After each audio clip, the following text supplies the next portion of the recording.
নষ্ট হইও না বাপ। ইসলামের জন্য লড়বে কে বাপ? মুরব্বীরা তো চলে যাবে বাপ।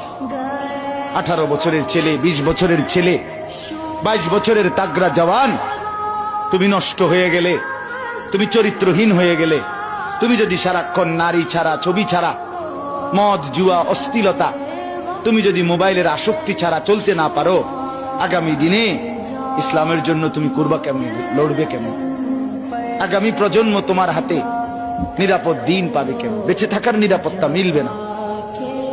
বেঁচে থাকা 53 বছর বাংলাদেশের বয়স, 53 বছরের সমাজে বেনামাজির সংখ্যা যদি এত বেশি হয়, 53 বছরের ভিতরে মোবাইলে আসক্ত যুবকের সংখ্যা যদি এত বেশি হয়, 53 বছরের ভিতরে বেপর্দা নারীর পরিমাণ যদি এত বেশি হয়, এত মসজিদ মাদ্রাসা চারদিকে থাকার পরেও যদি এই মসজিদ মাদ্রাসা ষড়যন্ত্রের কারণে কমে যায়,